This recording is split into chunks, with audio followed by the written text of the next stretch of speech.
Hey, this is Matt from InvestiQuant. Today is Monday, September 27, 2021. The markets are fairly quiet today. The S&P is working with about 21.5 points of range so far.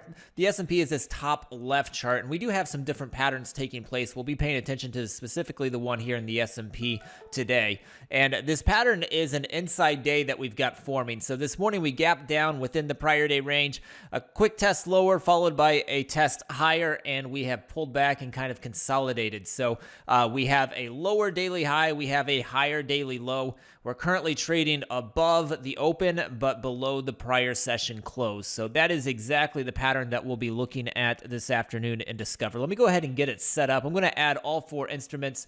Currently, this is only true for the S&P. We've got different patterns taking place in all of them right now. So I'm going to add them all on here anyway. That way we can just kind of see how the pattern performs as a group as well. But I've got an entry time selected of 3 p.m. Eastern time. It's set up as a long. All right, next thing I want to do is I want to describe that price action using the post-open filters, where I can describe the action that's taken place between the open and the time of entry, which I've got set to 3 p.m. Eastern time. So the way I'm going to do it, I'm going to say at 3 o'clock, it is trading above the open. I'm going to hit close above the open there. That'll add that. I'm also going to say that it is below the prior session close. So intraday close versus daily levels, I'm going to hit equals here for less than the prior close. And then I'm going to make the inside day pattern. To do that, I'm going to go, where's the intraday high versus the daily levels? I'm going to make it a not statement. It is not above the prior high.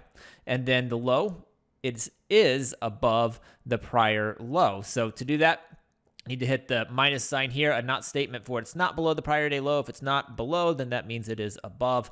That adds the not statement up here to the test. I've got all of the price action that I wanted included here. Now I can put it in a similar market environment where we are above a 10 and 200-day simple moving average, and then click View Results.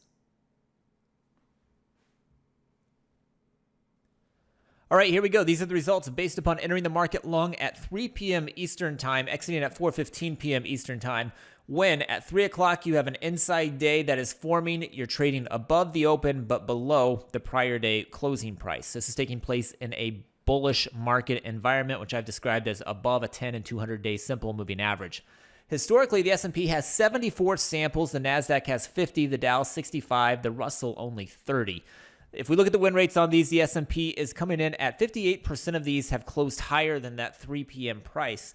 The NASDAQ has a 64% win rate, so a little bit stronger there. The Dow is very similar to the S&P, coming in at 57%. And then the Russell, the one with the fewest samples, has the weakest win rate at 47%.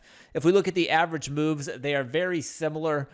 For the S&P, average win versus average loss. For the NASDAQ, the average loss has been larger, and that is also the case for the Dow. And then the Russell, pretty similar in size for average win and average loss. So kind of mixed on the average moves. 3 out of the 4 instruments have been at least slightly favored towards the upside in this scenario. So hopefully you found that helpful. Good luck today, and we will see you next time.